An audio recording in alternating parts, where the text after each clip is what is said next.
Hello, everybody, and welcome to tonight's Monday night panel. Hope you've had a good weekend and back to winning ways with the team on Saturday. So a few things to just go through tonight. You may well have seen on socials that we were asked to put out about damaged seats in the town end. Now, this has been going on for a few games now, and I know that some people have reported that their seats are already damaged or unstable, but we do actually think this is vandalism on the ones that have been reported. But I would ask, if you are sitting in a damaged seat or worn seat, please can you report it? I suggest you speak to a steward on the day, or you can email supporters@swindontownfc.co.uk. I will put that underneath on the banner that goes along the bottom. So if you have got a damaged sheet, please let us know, and then we can get it repaired before it actually breaks. But we do think this instance of the past few games has been through vandalism. So we don't want that. It costs money to repair. So if you do see anything like that, please report it as soon as you can to a steward, or again on the supporters club, the supporters email that I'll put down the bottom. A couple of other things. We are sponsoring Conor Bran over at Supermarine. So he's had a few wonderful games at the moment. Thought highly of over there. So we will be sponsoring him for his kit this season. Alongside that, we sponsored Jacob Wakelin previously. With Jacob leaving, we are now going to be sponsoring Tyree Shade. So he's our player, as well as Stokes. There are two sponsor players this season. And we have the event coming up on the 22nd of November. I hope everybody's aware of it now. 1985-86. I have to say it quickly because I'm going into the 90s and the 2000s when I say it sometimes. So we are selling tickets very quickly. We've got a limit on how many we can have. We think it's probably going to be about, I haven't checked today, so we've probably got about 50, 60 tickets left. So if you are thinking of coming, please get in quite soon. And we are very pleased to say that we are going to name our first guest of the evening, which is going to be Chris Rambo Ramsey. So look out over the next few days and weeks. We will be naming the other players that have confirmed that they can be there. There are a few that have still got to confirm they may have commitments. And there's two players that we cannot get hold of. So if anybody knows anything about Kenny Allen or David Cole and where they may well be, well, we know that Kenny Allen's still down in Devon. But if anybody knows any contacts for them or anything like that, could you please let us know? Because we'd love it that everybody was there. Okay, and I'm sure I've forgotten something to say, but I will get Vic on and he will remind me. Hi, Vic. Hi, Chris. You're asking me to remember stuff as well, which is always never an easy thing, is it? I think you've covered most of it. Long list. Long list. I think I've covered it. So I think you've covered most of it. I've got one or two things to say as well. First of all, SAS Travel. Tomorrow they're open for phone bookings only. That's from 7 o'clock. And they're taking bookings for a reserve list for Salford and for MK Dons. 8:45 is the departure from the county ground on Saturday for Salford. And also tomorrow, Colchester tickets for the SAS Travel will be going on sale. A reminder that match has been rescheduled for the 7th of November following our opening day postponement, bizarrely enough, on the opening day at Colchester. So we're there on the 7th of November. Those tickets for SAS Travel at Colchester go on sale tomorrow. If you've got a ticket, please. But it's always useful to have a match ticket before you book with SAS Travel. So phone bookings, Salford and MK reserve list tomorrow, and Colchester as well. Now, also, museum stadium tours. The SCFC Museum are starting stadium tours. A chance for you to go around the county ground, have a look at the dressing rooms, all that kind of thing. And there are a couple coming up on Thursday, the 26th of October at 2 o'clock in the afternoon. And then Wednesday, the 8th of November at 10:30. Now, there's no charge for these tours, but please email maticdick@gmail.com. That's maticdick@gmail.com, maticdick@gmail.com. Only 30 spaces on each, so limited. More details are available at stfcmuseum.org. And then there's a talk on the 27th of October at the Ellen Jones Centre in Wroughton by Dick Mattick, bringing you all the history of Swindon Town Football Club. And he's got a very special guest in the shape of John Trollope, MBE, very special guest, and indeed, of course, from Wroughton himself. That's October the 27th, 7 for 7:30, finish at 9 o'clock. Full details on the museum website. Tickets £5.50 from Wroughton Community Library or £6.50 from Eventbrite. All proceeds go to Wroughton Community Library. That's the 27th of October. The STFC Museum website is stfcmuseum.org. There you are. And just one thing to add to what Vic was saying about Colchester, rearranged game. You've only got a week to get your refund for your ticket if you can't attend the replay. So I think it's Monday the 23rd is the last day that you can actually apply for a refund on your ticket. So you should have had an email if you paid by email. Okay. Right. Let's get the plan along. So we have Andy. We have Mark. Good evening. Hello. We have James. And last but not least, we have Anna. There we go. Hello. Okay. I will speak to you later. Any comments, please put in the on the comments on the side, and we will get back to incorporate them into the panel's discussions. See you later. Chris, thanks very much indeed. Lots of information for you to take in, but we've got all that information here. So if you want any of it, just let us know and then we can get it for you again. Welcome all. I think we should all start right at the very beginning and talk Saturday, shouldn't we? Because, Anna, a much needed welcome win. It wasn't a great game, but it's a 2-0 victory. Thanks very much. Keeps you in the playoff picture.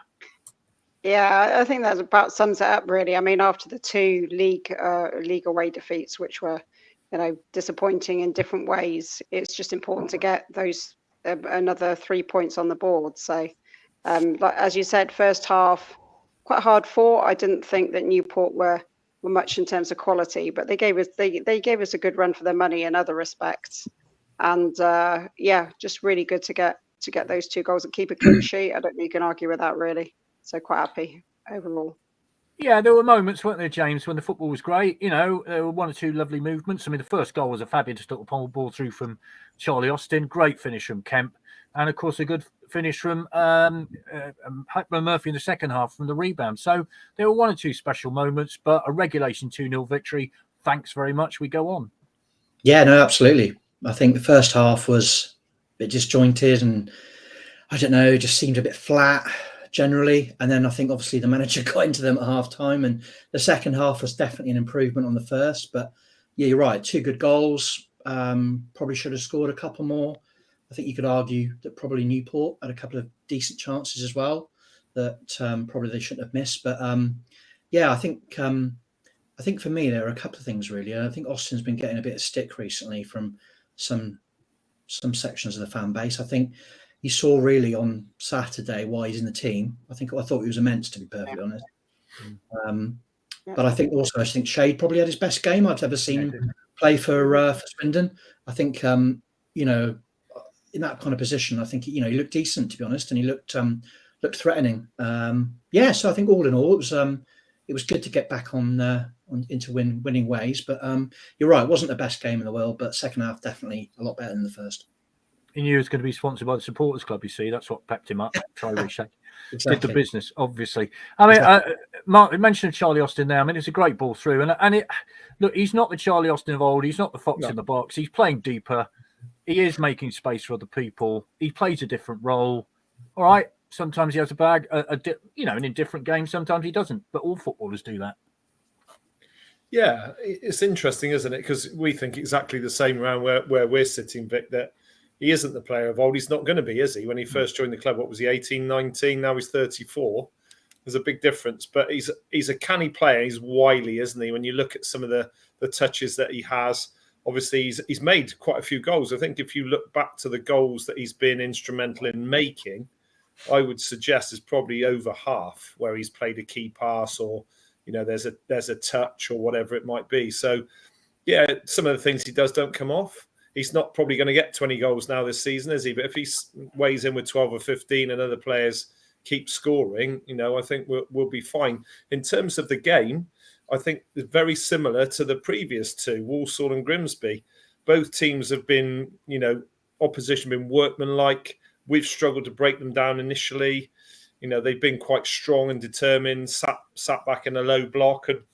But in the end, I think our superior quality has come through, with the likes of Kemp and the likes of RHM and so on. And I think we've just about shaded it. But gone is the sort of fluidity of the early games. That's been interesting. If you think back to Sutton and Crawley, we absolutely destroyed teams, didn't we? So I'm not quite sure what's gone on there. Perhaps we've sacrificed a bit of forward momentum for defensive solidity. But we take that. What's our home record? We're undefeated. I think it's drawn www, isn't it? I think in previous seasons we will be absolutely delighted with that, because that's been a real, problem for us, hasn't it, over probably 5, 6 and more seasons, really. We're going to talk about Tom Brewitt in a minute, so hold your thoughts, because I know probably we're all very much of the same accord here.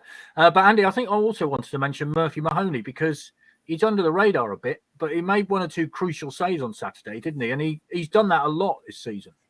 Well, exactly. That's it. I mean, people are a little bit critical of him. They say, "Oh, he's too small," and sometimes perhaps some of the passing out can be a little bit iffy. But if you go back throughout the season, he's made 1 or 2 absolutely essential saves. Saves in which kept us in the game. And it largely goes unnoticed, but we're not conceding in an awful lot of goals in recent times. Okay, Notts County, we're letting 3, but he's been almost as good as Sol Bryn. To me, are you confident when the ball goes in the box? And even if he's not a big lad, crosses or gets them clear. So yeah, he's been excellent. All right. Anna, let's start off with you. Tom Brewitt then.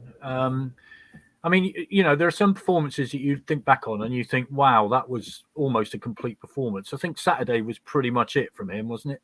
A complete performance. Yeah, it would have been interesting from the start to count how many times he got his head on the wall, wouldn't it? Because it seemed to be, there's that song about his massive head, and it was, wasn't it? It was all over the place, including when I think he got one right in the face, didn't he? Which was a shot in which he sort of blocked it and just stood there afterwards like it was nothing. So, I think he's been very, very good for us. And I think must give everyone around him confidence, including Mahoney. And I agree with that, what Andy was saying about Mahoney previously. But if you've got someone like that in the centre of your defence, then it's gonna give you confidence. I just like to see them be a little bit more careful, including Mahoney, but the back 3 with the passing out from defence, makes us all a bit nervous, doesn't it? When particularly when you've got a high press coming at you. But yeah, I think, and funnily enough, and somebody else made a reference to this as well. If it hadn't been for Brewitt, you might have been looking at Tyree Shade for man of the match, which is saying something after his previous performances. I'd really like to see him. I could see him being a real asset for us, and if he can just do that, every other game at least to start off with, but every game would be fantastic, because the strength and power that he can show down that wing, and defensively, I thought he was reasonable as well. So, but fair play to Tom Brewitt, definitely man of the match for me. Saturday. The thing is, James, what you want to see is a player with passion and puts it all on the line, and I think he does, doesn't he? At the end, when he's walking around shaking his fist at the crowd, all that kind of thing, he's obviously loving it, and that comes across, doesn't it? Yeah, 100%. He's a kind of, to be honest, he's kind of very much an old school kind of centre back, isn't he? Really, he puts his, like Anna said, he puts his head into every ball, doesn't seem to flinch. Literally was absolutely everywhere. I think the big difference between last season and this season is he had some good games last season, but then he had some dodgy games as well. And I think maybe he wasn't fully fit because obviously he came in quite late last season. And I think now he's fully fit. He's had a good kind of pre-season. And the guy is a leader, to be perfectly honest. And I think it's great having him at the back. And I think his passing's come on fairly well as well. I think a few times last season he gave the ball away, but this season, he's pretty reliable. But I think, he's had an immense start to the season, definitely, and was easily the man of the match on Saturday. I think when he's been on here, Mark, I've described him, to him as a muck and bullet centre half, and I think that's what he is, isn't he? He's get in there, kick it, edit, get it away kind of thing. But he also has a bit of skill, so he is that sort of player. Yeah, I thought we were defensively a little bit shaky first half actually, and that was the whole of the back sort of five really. I thought we, like Anna said, we gave the ball away unnecessarily in poor areas and made poor choices at times. But I think the sign of a good manager is the improvement that happens in the second half. And we've seen that a number of times under Flynn. You get a sense that, he's got his little notepad there and he's given them 5 or 6 pointers.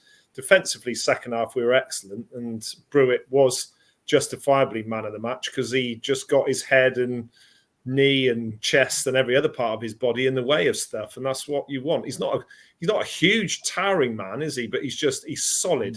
And he wants it and he's committed, and that's what supporters like. I also echo what Anna said about Shade. I've said for a while there's a player in there, and we're just beginning to see that now, I think, aren't we? And again, I put that down to coaching, to Flynn, the way he gets into him and probably gives him confidence. A couple of times he went past his man, and he's got that pace and power to do that. He also seems to have learned to head it. I didn't think he could head a ball until the last few games, and he now can, and that will undoubtedly improve the defensive side of his game. So, yeah, some really good performances, especially in the second half, because I thought first half we were mediocre at best, really, and then second half we really stepped it up. I think it's fair to say, Andy, that actually in the first half, you could say they arguably were the better side for large periods because they had a lot of possession, didn't they? Mm-hmm. I think very much so. We said at half time that although we were 1-0 up, I think Newport were the better side. They were more organised, and we got back into the game second half. And I think their manager said that our class showed that we're a superior, something like superior. When Kemp gets on the ball, that's what really makes us tick. So yeah, to be fair to them, they were organised, they were structured. Naturally, they were big, as with most Newport teams. And we did have difficulty coping with them. And I think we were quite fortunate to go in sort of, 1-0 up at half time. So, but yeah, it's a sign of a side which, we might not be doing so well, a bit like this at Notts County, where we're actually showing a reaction to the performance and improving on it. So that's an encouraging sign. Yeah, definitely. 1 or 2 points here about the pitch. This is from Nick. He says, do we think pitches getting worse is affecting the quality of our play? I mean, pitches, wow, these days compared to 30 years ago, there's no comparison. But I think it's fair to say, and Steve says, not sure if the pitch helped on Saturday. Crazy rainfall on Friday in Swindon. Pitch was even cutting up in the warm-up. Surprised the sprinklers went on at half time. Must have been like running on a deep pile carpet. Interesting that, Anna, isn't it? I mean, they are going to get heavier as the season progresses. When I say heavier, compared to sort of Januaries of 40 years ago, they're still carpets, aren't they? But there's been a bit of rainfall. Did that make a difference, do you think? Yeah, it's funny. I did look at that corner of the pitch by the town end before the game, and I did think there was some quite heavy marks on it. And my thing about knee slide celebrations, automatic yellow ruins the pitch, absolutely ruins the pitch. Have you seen the trails that get left? So I don't know. I don't think that's a factor over the course of the season so far in terms of us maybe trailing off a little bit and not being quite so fluid. I wouldn't have said that. No, I would agree with what Mark said earlier about it being more to do probably with trying to shore up the defensive nature of our game.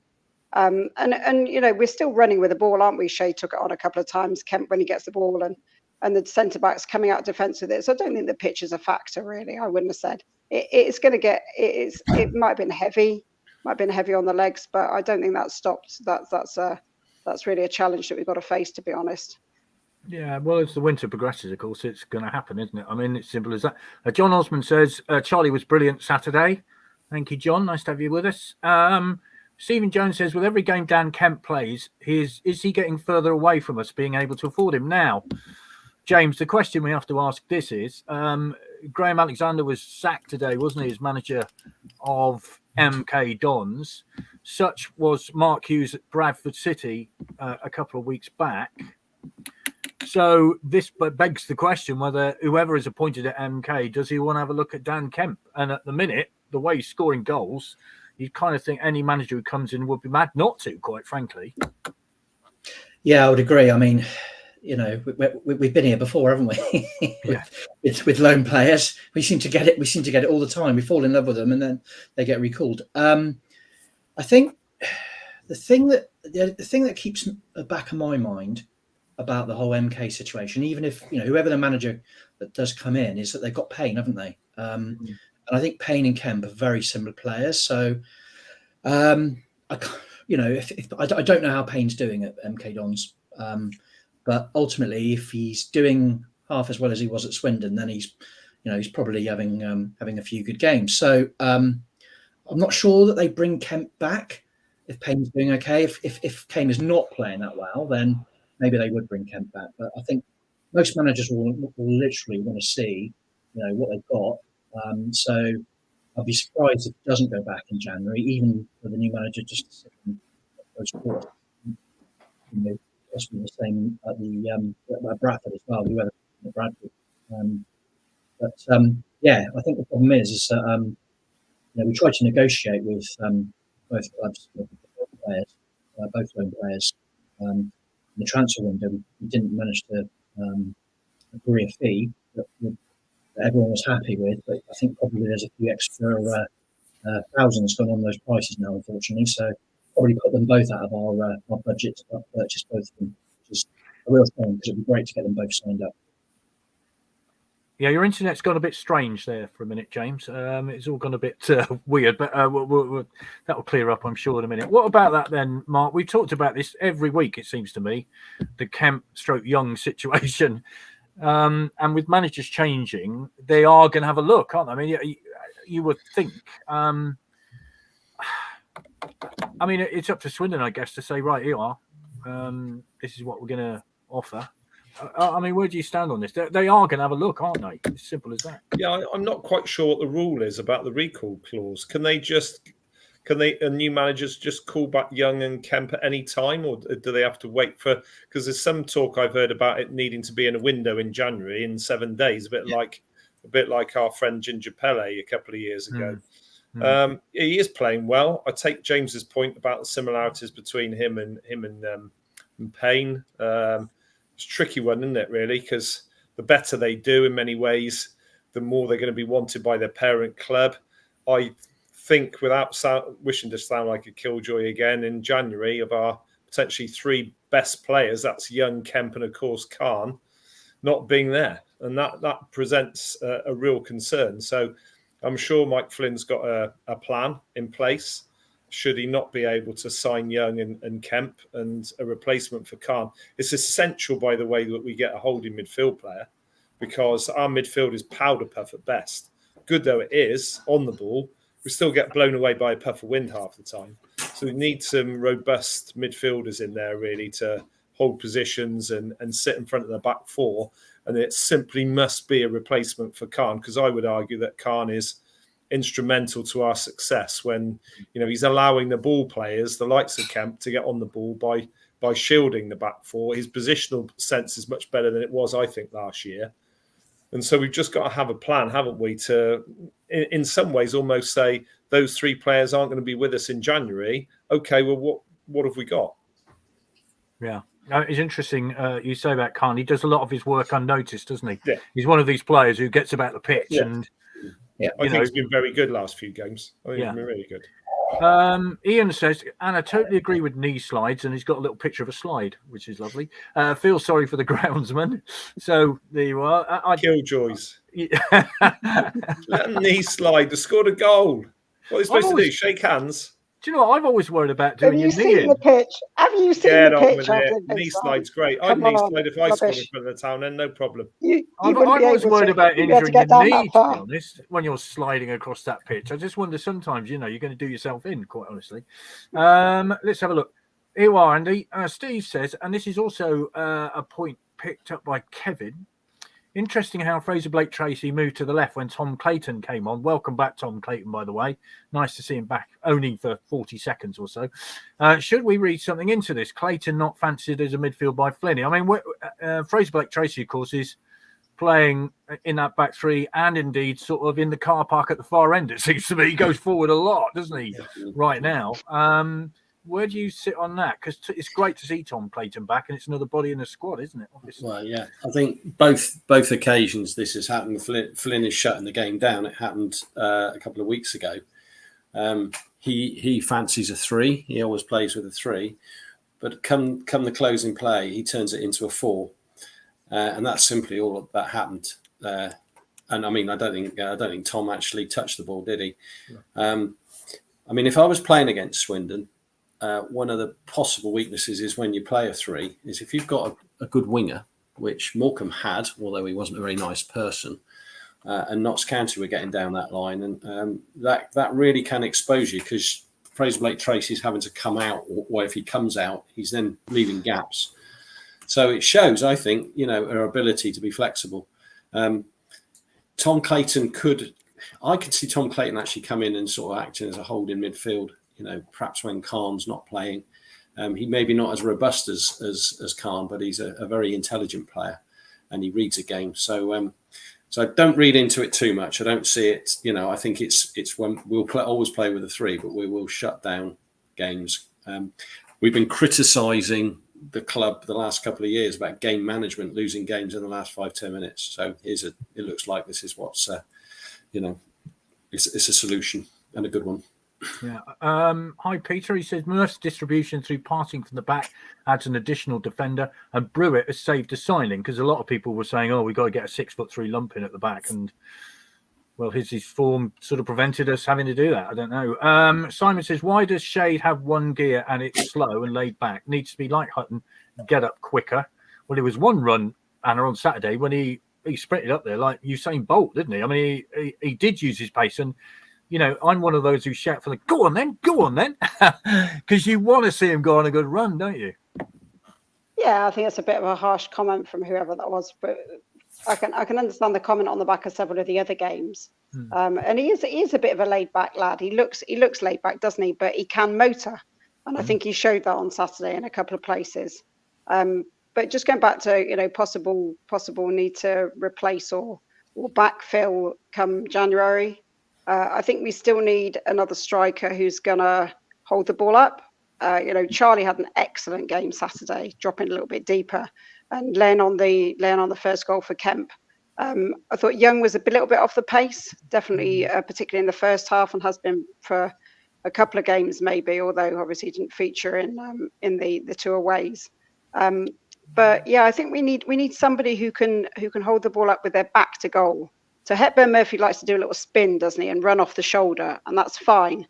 But particularly at Bradford, where he spent a lot of time on the deck, he showed that he's not a hold-up player. He's a spin-off and run on into the channels behind. So that's the sort of player I'd like us to look at and maybe taking on in January, alongside some of the other backfills as well. But Shade, cut him a little bit of slack. I think, with a bit of support, a bit of encouragement, and the coaching he's getting from Flynn and Hatswell, hopefully he's going to be a real asset to us. And I think he will be second half of the season. So, let's just cheer him on. Yeah. Can you answer this, James, from your trust perspective? I don't know if you can.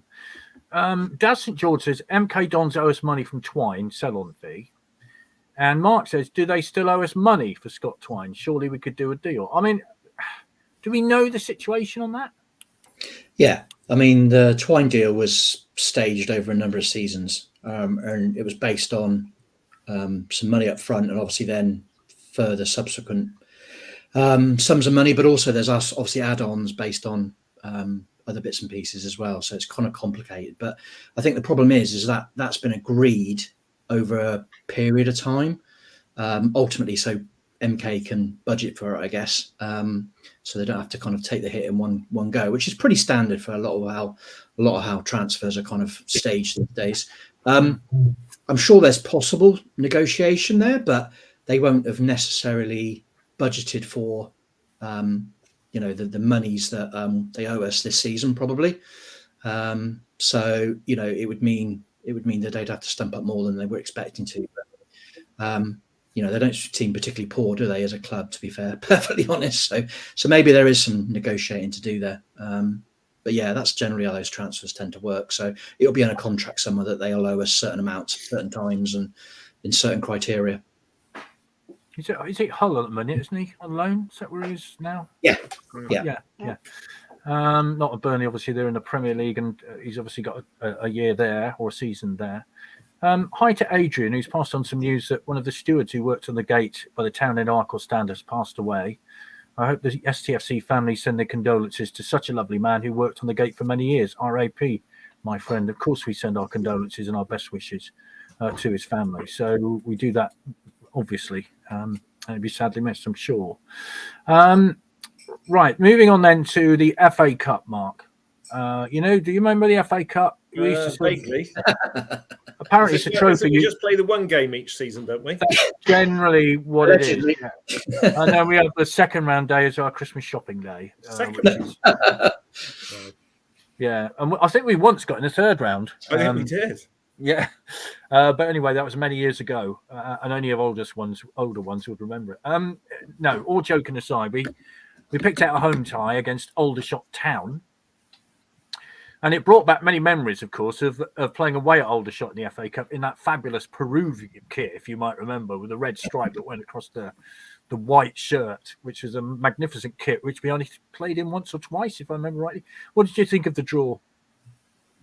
It brought back memories of me in the 7-0 because we beat them 7-0. I can't remember exactly what the year was. Anna will probably remember because she's a football stato. But it's a good draw. I don't want to sit here and say that guarantees us to go in the second round because the way we've gone about our business in the FA Cup in the last 10 years has been nothing short of disastrous. Apart from it was the Man City game, wasn't it? It was FA Cup a few years back, and that apart, and then Wigan under Di Canio. I remember probably 2012. Yeah. We've done nothing at all. It's been abject, and Anna and I will remember without risking to sound like old farts. So we probably all are really. That going back to the 70s and 80s, Swindon Town were a cup team. We were renowned as cup fighters, and we'd regularly progressed to 4th, 5th rounds of both FA and League Cup. And I don't know what's happened. It almost seems like the cup competitions have not been important to the football club. And that's been a sign of the general malaise, I think, when we've lost to the likes of Cheltenham and Macclesfield and teams like that. And Darlington in the COVID year, you might remember that. Well, yeah. We need were to they be a National cup League team. North? Yeah. Yeah, we need to be a cup team. Flynn gets it. He does get it, I'm sure. He obviously led Newport to great success when he was a manager there in different cups against, so-called superior opposition. And we need to have a cup run for no other reason that it will generate much needed funds. Money. We were talking on Saturday, a pipe dream of spending an afternoon out in North London to the Emirates or Tottenham or something like that, and just imagine that and a 50,000 crowd. We'd take 10,000, no problem. Fill the ground out, and then the gate receipts, and that looks after the club for the rest of the season. So I think it's absolutely essential that we progress through this first and then second round. Hopefully the draw will be kind to us, and even progress for us as long as we can and generate some much needed funds. That'd be really important, because it'll affect the players we can sign, because we're still 3 or 4 players short, aren't we, of a genuine promotion team, I think, this side. Yeah, the way you were going on, you were going to give me a nosebleed because I was thinking you're going to go on to the 4th round, etc., which I did. Sorry, I got a bit carried away then, Vic, with the cup runs. Just a little bit. Let's get through this one first. Yeah, let's get through this one first. Yeah, absolutely. Tony says, great draw just to get through it into the second round. I mean, the point is, last season we played the minimum amount of games that we could possibly have played. And if you think about it, we're on course to do that again this season. So if we don't get past the first round, it'll be the I'm not same bothered as about us. the Mickey Mouse Cup. He can crash out of that. I boycotted. That's going to be a sellout, anyway, isn't it? That non-fixture against Exeter, surely both out of the competition. Waste of time. The whole competition, a waste of time. They sport the competition when they brought under 21 Premier League sides.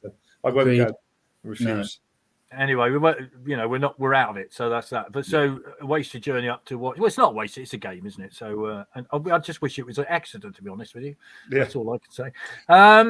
I've got a nice, useful link there, Vic. If you're talking about Cup and Aldershot for us old gits, can anyone hang on a minute. I'm just gonna, because I know Anna switched off for a minute, so she's going to give us the date of that 7-0 because I don't want to steal that. I sorry, can't remember that. I don't know why Mark thinks I'm a Stato. It's Daniel that's my son is the Stato. Okay, no fine. idea. Herefordshire, 1980, 80 something. I don't know. I got it here actually. Was that Howard Pritchard? Yeah. Rolling a hat trick. Yeah, I'll give you it if you want. Dad St George's just sent it in 8th of January 1983, 7-0. Okay. There you go. So sorted. Anyway, there. What's the link? Though I was going to give Anna some glory. We talk about cups, and I'll talk about that in a minute. But the link was, if you can remember, 1987, different cup, but also referring to what Mark was saying. When we lost 3-2 to Aldershot in the or whatever it was called then, Freight Rover. We got sent off. We did. Yeah. And there was a certain Mr. King, Andy King, played for them, and it was absolutely sensational that night. He really tore us apart. Jimmy Quinn went in goal, didn't he?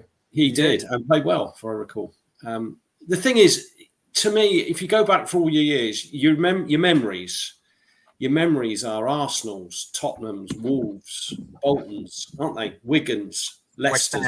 They're West Ham. Yeah, home and away. They're the memories. They're the cup matches. Now, I know league is over a bigger period. And it breaks my heart to think that, the club's not interested in it. And I mean, anyone that was at Stockport last year, they deserved a medal because that was horrific. And it was a long way. And we'd only just been at Stockport about a few weeks prior to that. So I hope that from what we hear, the club's very keen to progress in the club for, as Mark said, financial reasons. And Michael Flynn has got a reputation of being a good cup manager. So yeah, let's not take Aldershot for granted. Let's go and put them away though, and let's have a cup run. Yeah, and I believe you're winning games. It creates confidence amongst the club, around the ground, around the town. And it adds money into the club. It brings more people into league games and things like that.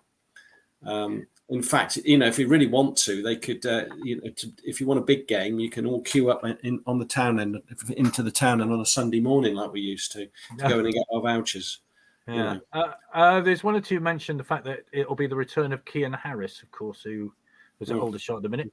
And I should mention, of course, that in that famous Peruvian kit game, Swindon's greatest ever player, Will Dixon, played for Aldershot that night, which I'm gutted about, I have to say. I looked up the teams the other day and I couldn't believe it. The great Will Dixon. What are you doing? Dave the Chair says, reminds me when Fraser Digby got sent off, Jimmy Quinn in goal. So there you are, that was that 3-2 Freight Rover Cup. I mean, the thing is with it, Anna, all right, the league is your bread and butter. Spot the cliche. But, the excitement of that third round. I mean, look, you remember that Man City tie? And how we all felt when that came out. It was like, wow, that's the best thing you could give us, after COVID and all that kind of stuff. I mean, that's what you want, isn't it? Yeah, and it made us 500,000, didn't it, that year, I think. So, from the perspective of the finances of the club, that sort of tie, home or away, is just, golden egg kind of thing. So, but I agree with Mark that the recent... Not even the recent, like the last 20 years, I think we look back and we had one of the worst records of the bottom two divisions in terms of getting through the first round. So many defeats against sides that really you should be able to pick off. I know they're going to be big lads perhaps and work hard, but it is part of that general malaise that you kind of felt in the last 20 years or more. And when we were rising up through the divisions, then we were that giant killing team. We were the cup team because it meant everything to the supporters, but the players and the club as well, and not just financially. So, and when you're on a winning run, I don't see why interrupt it with not caring about the cup. Get your momentum, by keeping that run going. I think we, a little bit harsh on us perhaps for the first round of the cup this year, the League Cup, because we did give Peterborough a good go. We were a bit unlucky, really. Obviously, it was 1-1 after 90 minutes, and then poor penalties were what took us out of that cup. But yeah, definitely, you want to see a cup run because it means a lot to so many people. It raises your profile across the country if you can get into the third round and get a big tie, and it just prolongs any other runs you're going on. So yeah, definitely want to see us. Sorry, Anna, just interrupting, right. just following on from what you just said there. You're absolutely spot on, because that Stockport game, if you recall, we played very, very well at Bradford. Mansfield and Mansfield. It was Mansfield. We won 5-2. Yeah. And we were feeling great, and then that. Yes. Bang. And our probably our season. You could argue that was probably the demise of Lindsay. Yeah, and I think that absolutely hit the nail on the head, and that was the sole reason last year why I went to the Stockport for the second time in the space of 6 weeks or whatever it was, because we just won 5-2 at Mansfield, and we thought, what a great side. And the Mansfield fans were saying, best side we've seen at Field Mill this season. And lo and behold, you go up there and you get smacked. You get smacked by a side that, really, okay, they were up and coming and they were getting a bit of momentum when they Stockport just probably at that point, but so disappointing. And I think that after that, we kind of fell off a bit of a cliff, didn't we? Yeah. So let's keep it going, keep the winning run going. You frightened me a little bit when you said smacked. I was a little bit scared then. Okay. Peter says, remember West Ham with 3 World Cup winners playing were demolished by Don Rogers. I think this was 1967, something like that. That was, highlights shown on Sports View, because that was the precursor of Sports Night. But it was a 3-1 home success. Fabulous night. And yeah, those are the nights you still remembered. And 1967, here we are in 2023. Goodness me. I mean, financially, James, this is the point, isn't it? We're often hearing about the club is on a tight budget. There's not a lot of money about, blah, blah, blah, blah, blah. So why on earth would you want a cup run? Yeah, 100%. I mean, Anna made a good point. We did. We made over 500,000 from the Man City game, just that one home game, which basically turned our season around in the fact that rather than making a £500,000 loss, we actually made, a small profit that season. So, it makes a huge difference. So I honestly think that, Michael Flynn's on record many times as saying that he loves the competition and, that we will play a strong team. So I think you certainly will do that. And, but I think, as has already been said, Aldershot won't be an easy game. I think, they're doing pretty well in their kind of, in the National League. They're about 9th.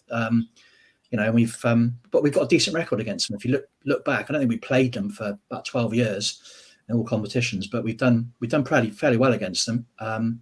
It should be a good game, and let's hope we can get through. And as has already been said, let's try and get another big team in the third round, and hopefully that can then help us. Bring in a few extra players. Hopefully, which will be good. That McCurdy moment against Man City, I think we'll all remember that, won't we? It was one of the great moments. There's no question about that. I remember a Tuesday night against the old Aldershot. Of course, this is Aldershot Town, different club, etc. Blah blah blah. When we won 6-2 at the county ground, that was a fabulous night. 6-3. Dave Sire at 39 seconds.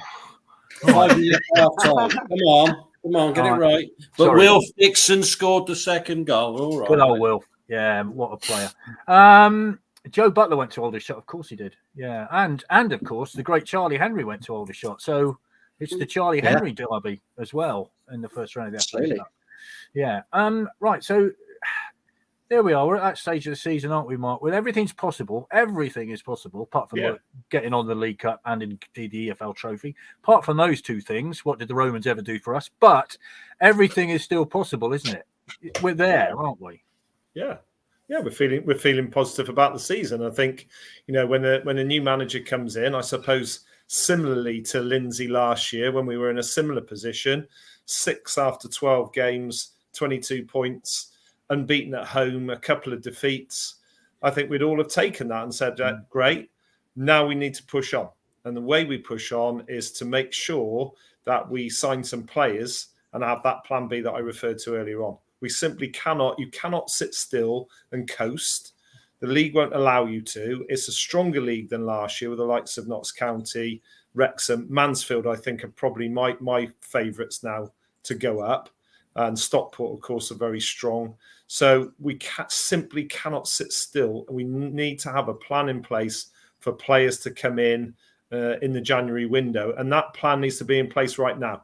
Not in the last minute. It's not good enough. Anna was right. We definitely need another striker. The 3 players I referred to earlier on who might not be here in January.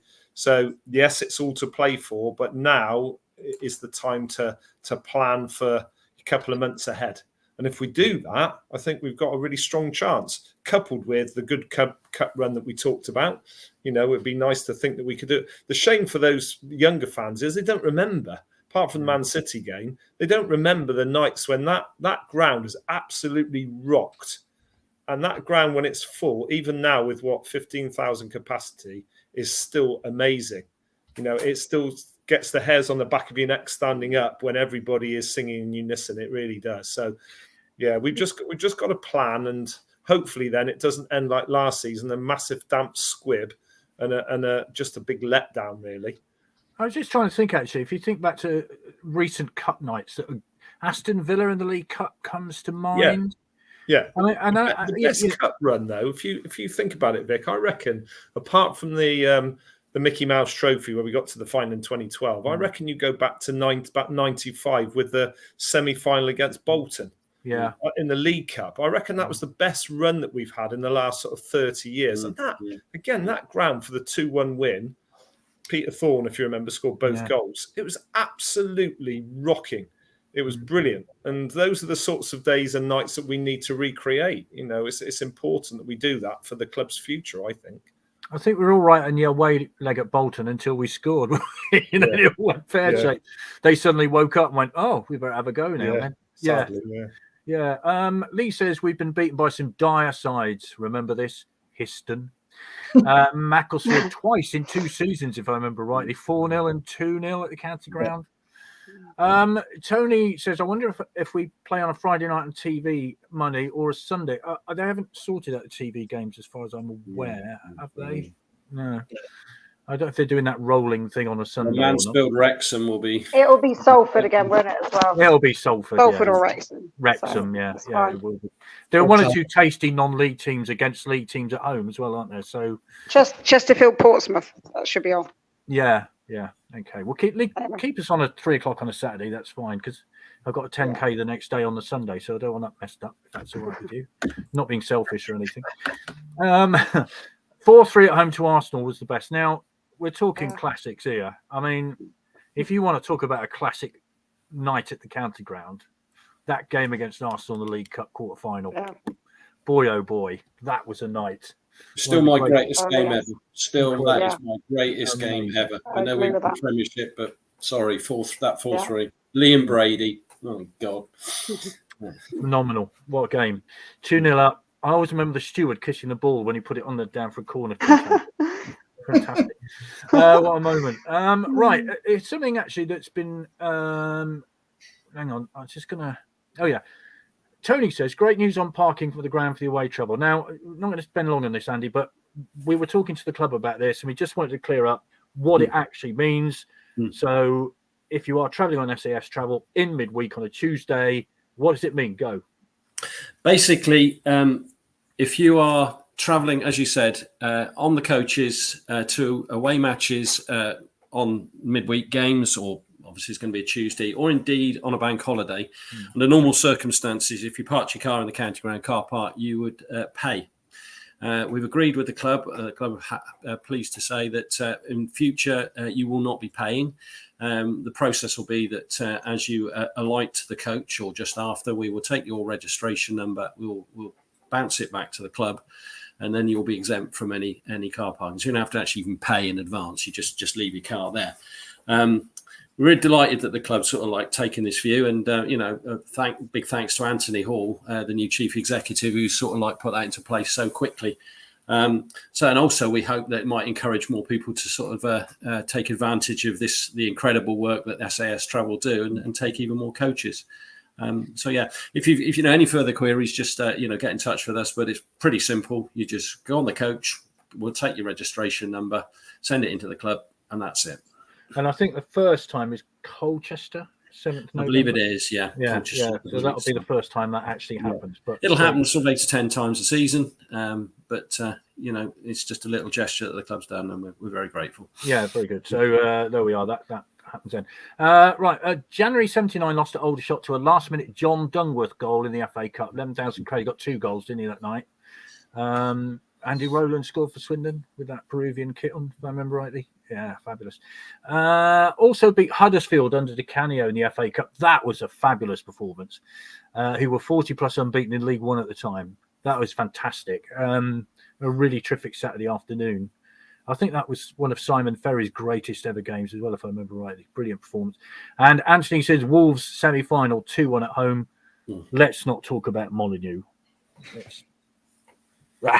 Leave it there, shall we? Leave it out of the way. Right, let's mention the women. Of course, they played yesterday. Lost 3-2 at home against Bournemouth at Foundation Park. So disappointment for them over the weekend. They've been on a really good run recently, so they lost in that competition. We wish them well for the rest of the season. And where are we going for the rest of the season? What are your views on it then? We've got a couple of tough away games to come, haven't we? But, we got Salford on Saturday. We were turned over by Wrexham last Saturday. What are your thoughts? Yeah, I think I said last time that October was going to be a key month for us because of the volume of fixtures and the type of fixtures. So the 4 away games, the 2 of which we've already had, and MK and Salford coming up. I think I think we're going to hang on to the coattails of the playoffs. I would like to think if we can strengthen a bit in January and keep some of the players we're hoping not to lose, then then maybe we can solidify that effort. But there are some really strong sides in the league this season, and that's not just because Notts County and Wrexham have come up and maintained the momentum that they had in the National League. But as somebody else said earlier, Mansfield and Stockport, very strong sides, and I think we're going to struggle to really push further up the table than we are at the moment. I would say I think we're going to be a little bit up and down still. But we've got good management in place. We've got realistic management. Doesn't make excuses. So if we can strengthen a bit, then let's see if we can hang on to the coattails. I would say. Yeah, and if you'd said that at the end of October, we're in that sort of situation, I think most people would have been happy with that, wouldn't they? You're either in the playoffs or very close to it. Sean says, so we could be up against new managers in the next 2 games. Yeah, Gillingham. Not this Saturday, but the Saturday and the Saturday after. Although, who knows with Salford? I mean, they might have had 3 managers by the time we play them on Saturday. You never know with them, do you? But I suppose new manager bounce comes into it, doesn't it? But, actually, if you look at Salford and MK's recent form, James, they're kind of winnable, aren't they? Yeah, 100%. I think I'm really surprised at MK, I have to say. I thought at the beginning of the season, I thought they'd run away with the league, given the players that they purchased and got on loan. So, don't know what quite's gone wrong there, but yeah, I think at the moment, definitely both are winnable. Although I hear Salford are looking at one of their owners potentially being the new manager, Mr. Giggs. I've never heard of him before, but apparently, that's his route back into management by all accounts. So that could be interesting. I'm surprised, any one of them didn't take it on, to be honest. They seem to be very good at hiring and then firing managers, but not. They don't sack themselves, do they? I guess. Yeah, so, yeah. True enough. Yeah. And of course, we should say we've got Gillingham sandwiched in between, so we'll get onto that in a minute. But they are winnable games, Mark, aren't they? If you look at it. Yeah. All games are winnable, aren't they, Vic? I mean, we've lost 2 games, but neither of those games have we been outplayed. Notts County, me and Anna went to that, and I thought after we just imploded just before half time, didn't we, with a silly, crazy 5 minutes? And actually, second half, we did well. I thought we could have come away with something there. I don't think Bradford was much of a performance, but that possibly could have been explained by the fact that the Mark Hughes left just immediately before that. So, and I think they were probably up for it. Yeah, you know, there are not easy games in this league, are there? You know, we although we blew Crawley away and scored 5 against Sutton, most games are going to be decided by a moment of magic, a mistake, a bit of quality. There's not going to be much in them, I don't think. So I think we've got to get used to that. I think Salford wouldn't be a bad result if we got a draw. I mean, we have only won one away, haven't we? So that's a slight concern, because normally our record boasts, you know, the fact that we win more games away than at home, and Flynn's turned that round. I think we'd all rather it was that way, but I think we're something like 6 points from 6 games away. So that's not fantastic. We need to change that. So I think we need to probably win one of the games, either Salford or MK. Gillingham would be tough, despite their reverse at Walsall, the 4-1 defeat at Walsall. So, yeah, three tough games. Win 2, pretty good. You know, perhaps 4 points, no disaster. See how it goes, really, isn't it? You could point to the turning points in the Notts County and Bradford games, can't you? As you'll remember the Fraser Blake Tracy header, which had that gone in, 3-2, different game altogether. Yeah, and then I backed myself to score that. Early on against Bradford City, Charlie has that chance. Yeah, doesn't go in. Different game if it does. Simple as that, really. Yeah. Adrian says, I'm sure Woods at Salford are maybe gone this week also. So that could be 3 managers in the space of 3 a week, which would be incredible, really, wouldn't it? Yeah. Our friends Gillingham, of course, coming next Tuesday. 3 tough games in a week, Andy, with a squad that's not big. And we should not forget, I think quite a few players on 4 yellow cards now, so that could come into it, couldn't it? Yeah, that's right. Well, Salford, we don't really like going there, do we? It's not the nicest of grounds, pretty sort of a dismal place, but we've won every time we've been there. Yeah, we have. Yeah. So you know, and all 3 games, if I recall, we haven't sort of been dominant, so we've ground out wins. And Gillingham, yes, I mean they're looking for there's all that history, probably just from us old people, but that means a lot to us to put one over Gillingham. Well, we've got to have belief that we can win all 3 of those. And if we can get back to the form that we had a little bit of a blip, but we've shown signs. And if we can play like we play second half on Saturday, we blow any team away. And that defence is solid. And as we've already mentioned about Brewitt is massive. They've got a handy guy in Matt Smith on Saturday. You know, ex-Leeds, ex-Millwall. I think he's got 10 goals for them this season. So, you know, he's a type of player, actually, we probably want 34 big unit up front. I'm sure Mark would be very pleased to have someone like him there.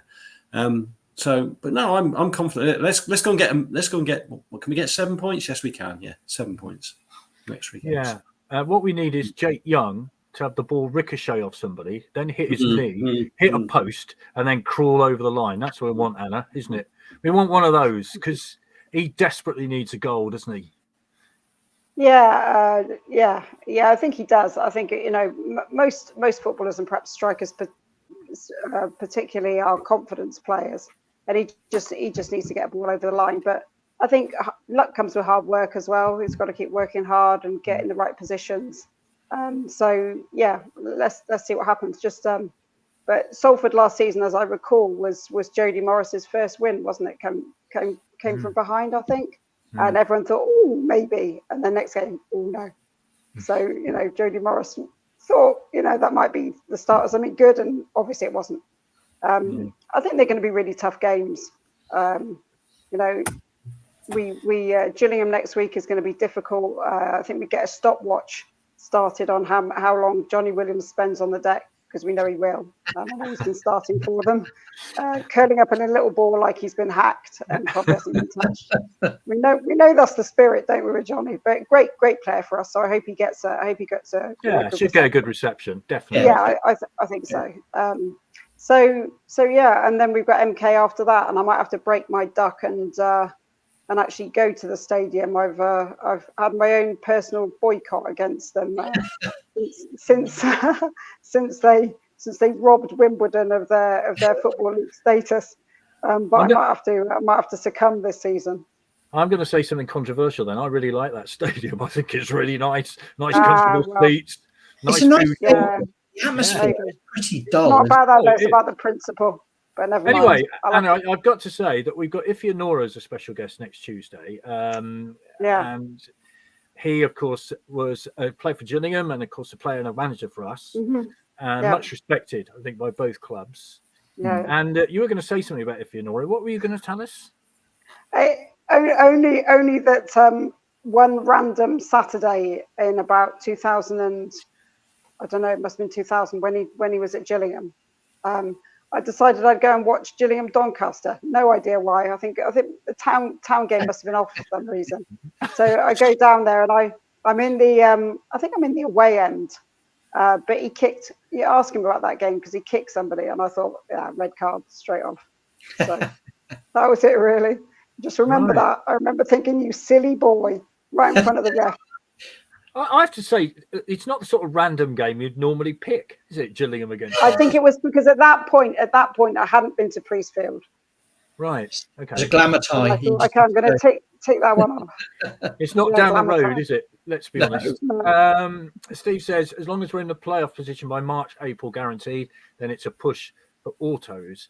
Gillingham, James, is one of those games, isn't it? For some reason, you know, those of us old enough to remember still can't remember why. It just is. You look at it and you say it's a home game. We're great at home at the minute. 3 points, fabulous. Johnny Williams, I do hope, gets a good reception. Where are you with that one? Yeah, 100%. I mean, the word legend is used quite easily in against players, you know, kind of playing at various clubs. I wouldn't necessarily go with Johnny being a legend at Swindon, but he certainly did a great job while he was with us. So I think he should get a decent reception. He's a nice guy as well, having spoken to him a couple of times. But ultimately, when that whistle goes, let's hope we can beat them. I'm sure we can. Our home form was immense. You know, I think I agree with some of the comments has already been said. I think on our day we'll blow any team away at home. We really will if everything clicks. Yeah, I'm pretty sure we'll certainly beat them. But I'm surprised a little bit by, again, I mean, why are they sacking their manager when they're not exactly doing that mad? It's just absolutely the world has gone completely mad. By all accounts, their new owner's got some person in mind, haven't they? I believe that they want to bring in. So it almost feels like, you know, if had they not been, you know, if they'd been at the top of the league, he might have lost his job by the sounds of it. Never works, no, does it?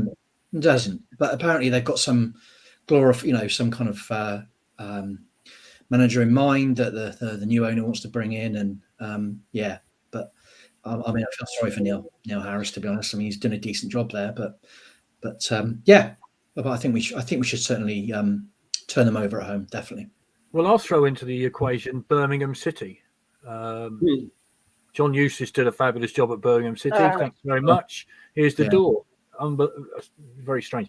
I wonder if Johnny Williams would have stayed if he knew we were going to wear red shorts this season. Cost the club lots in vanish in the previous 2 years.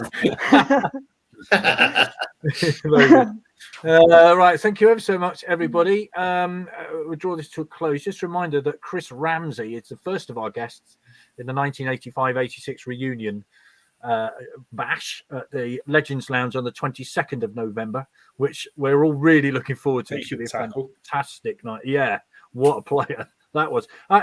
Interesting to see, Mark, how long he would last in today's game. About 5 minutes. Yeah, not even that, really. Yeah, there were some good old tacklers in that one. We'll release more names, Chris, won't we, as the week or the days go by? But we're really looking forward to it. We are, yeah. We'll release, as I said, we've had a few that have confirmed, so we'll release them in the next days. But get your tickets quickly, because we are anticipating that it will be a sellout. So it should be. So it'll be good. So thank you very much, everybody on the panel. Thank you very much, everybody, for watching. We will be next back to it with an over. We will confirm who it is. We've just got somebody whose wife's expecting a baby, so we don't know if they'll be on or not. So we're not going to say who it is, but we'll might have to have a quick substitution on that. But we will let you know on socials soon. So have a good week, everybody, and we'll see you next week. So yeah. Bye. Thank you. Bye. Bye.